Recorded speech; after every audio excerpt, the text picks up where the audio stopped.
ಅಲ್ಲಿ ದಳದ M L ಇದ್ದಾರೆ. ಆ ದಳದ ಎಮ್ ಎಲ್ ಎ ಜೊತೆ ಆಫೀಸರು ಹೊಂದಾಣಿಕೆ ಮಾಡಿಕೊಂಡು ನಾನು ಗುರುತಿಲ್ಲದೆ ಅಲ್ಲಿ ಕೆಲವು ಫೌಂಡೇಶನ್ ಹಾಕಿದ್ರು. ನಾವು ಸಿದ್ದರಾಮಯ್ಯ, ಡಿ.ಕೆ. ಶಿವಕುಮಾರ್, ಮಲ್ಲಿಕಾರ್ಜುನ ಖರ್ಗೆ, ಪ್ರಿಯಾಂಕಾ ಖರ್ಗೆ ಮುಖಾಂತರ ಎಲ್ಲ ಕಾಂಗ್ರೆಸ್ ಸರ್ಕಾರ ಎಲ್ಲ ಕೆಲಸಗಳು ತಂದಿದ್ದು.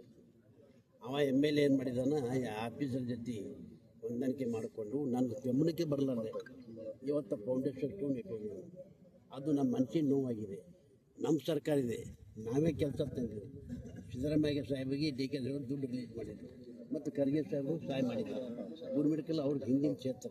ಅವರು ಗುರುಮಿಡ್ಕಲ್ ಅಂದ್ರೆ ಭಾಳ ಅವ್ರ ತವ್ರ ಮಣಿಕಿನ ಹೆಚ್ಚಿಟ್ಟಿರ್ತಾರೆ.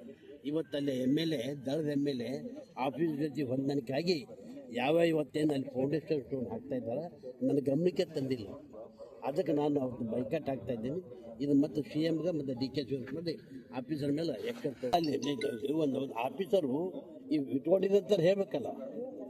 ಇವತ್ತು ಫೌಂಡೇಶನ್ ಪೂಜೆ ಹೇಳಿರ್ಬೇಕು ಕೇಳಿ ನಾನು ಏನು ಗಮನಕ್ಕೆ ತಂದೆ. ನಾವು ಈಗ ಮಾಡ್ತೀವಿ, ಸಿ ಎಮ್ ಹೇಳಿ ಬಿಡೋದಿಲ್ಲ. ಈಗ ಯಾರ್ಯಾರು ಮಾಡ್ಯಾರ ಅವ್ರ ಮೇಲೆ ನಾನು ಸಿ ಎಮ್ಗೆ ಸಸ್ಪೆಂಡ್ ಮಾಡ್ತೀವಿ. ಇವಾಗ ಸ್ಟ್ರಾಂಗ್ ಇದ್ದೇವೆ, ಎಷ್ಟು ಬಲವಾನ್ ಇದ್ದೆ. ಆದರೆ ನಾನು ಆಂಕರ್ನೆಲ್ಲ ವಿನಯ, ಸೌಜನ್ಯ, ವಿನಮ್ರ, ಸರಳತೆ ನಡೆದಿಲ್ಲ. ಅದು ಅವರಿಗೆಲ್ಲ ಮಾತು ತಿಳ್ಕೊಂಡು ಈ ಸಲ ಮಾತ್ರ ಏನು ನನ್ನ ಮೇಲೆ ಸೀರಿಯಸ್ ಆ್ಯಕ್ಷನ್ ಅವು ಆಫೀಸರು, ಆ ಎಮ್ ಎಲ್ ಎ, ದಳದ ಎಮ್ ಎಲ್ ಎ ಆಫೀಸ್ ಜೊತೆ ಹೊಂದಾಣಿಕೆ ಮಾಡ್ಕೊಂಡು ಅವರು ಫೌಂಡೇಶನ್ ಸ್ಟೋನ್ ಅವ. ಅದಕ್ಕೆ ನನಗೆ ಗಮನಕ್ಕೆ ತಂದಿಲ್ಲ, ಅದನ್ನ ಬೈಕಾಟ್ ಆಗ್ತೀವಿ. ಮತ್ತು ಆ ಆಫೀಸರ್ ಮೇಲೆ ಮನ್ಯಾಗ ಕುಂತು ನಾ ಎಷ್ಟು ನನಗೆ ಇದೇನು ಆ್ಯಕ್ಷನ್ ತೊಗೋಬೇಕು ನಾನು ತೊಗೋತೀನಿ. ಆಗೋದಿಲ್ಲ ಅಟೆಂಡೆನ್ಸ್ ಬಸ್ಕಾರ್ದಂಗೆ ಅದು ಏನು ಮಾಡಬೇಕು ಆ್ಯಕ್ಷನ್ ತೊಗೊ ನಮ್ಮ ಮುಖ್ಯಮಂತ್ರಿ ಹೇಳಿ ಎಷ್ಟಿ ಜಾತಿ ಇದು ಒಂದು 15 ದಿವಸ ಒಳಗಡೆ ಡಿ.ಕೆ. ಶಿವಕುಮಾರ್ ಮಾಡ್ಯಾರ ಎಲ್ಲ ಲಿಸ್ಟ್ ತೊಗೊತೀನಿ. ಇವತ್ತು ಲಿಸ್ಟ್ ತೊಗೊಂಡು ಅವ್ರ ಮೇಲೆ ಮಾಡೋದಂತೂ 100ಕ್ಕೆ 100 ಸತ್ಯ. ಅವಮಾನ ಮಾಡಿದಾರೆ.